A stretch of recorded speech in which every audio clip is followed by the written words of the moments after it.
જાનવર ને બાપુ પ્રેમ આપ્યો હોય ને, જાનવર નો માર ખાવા દે કોઈ દી જિંદગીમાં. હગા છોકરા હોય ને વાય ચારે વીઆઈ ગયા ખબર ન પડે. આ હળદીના ઘાટ ઉપર મહારાણાનો ઘોડો પૂજાય છે ને, એ દિલ્હીના બાદશાહ. અરે બાપુ જો વિજય અપાયો હોય તો એ પ્રતાપ ચેતક નો છે, મહારાણાની તાકાત નહોતી ના.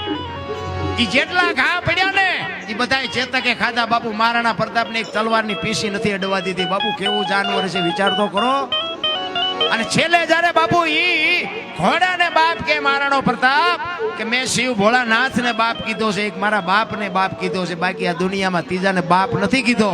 આ ચેતક હું તને બાપ કહું છું, જો એક વખત હાથીના કોંભજળ માથે ડાબા માંડી દે તો બાદશાહનું માથું ઉતારી લઉં, ચાકડીથી પીંડો ઉતારે. કેવું જાનવર છે. તેથી ઘોડો લઈ અને આમ હાથી પાસે ગયો. હાથીની માડી ઉપર દિલ્હીનો બાદશાહ બેઠો છે. અને તેથી મહારાણો કહે છે કે બાદશાહ ઉતર હેઠો અને ઉપાડ તલવાર. જો આપને ધરતીના કડા ભેળા ન કરી દઉં તો હું ઘરાણીના પેટે પાણો પીડ્યો કહેવાય. તેથી વગર ડાકલે પીડ્યો બાપુ બાદશાહ ધ્રુજવા. એ કે મારો બેટો હમણાં અહીંયા આવશે. અને બાદશાહ બાપુ આમ અંબાડી ઉપર બેઠો હતો ને, મહારાણો પ્રતાપ આમ દુશ્મનને જે વેરતો હતો ને, એક એક ગાયે 5-5 ના માથા ઉડાડતો હતો જેમ બાજરાના ડુંડા લાણે. તેથી દિલ્હીનો બાદશાહ વખાણ કરતો હતો કે વાહ દરબાર વાહ, તારી જનતાને ધન્યવાદ દેવો પડે.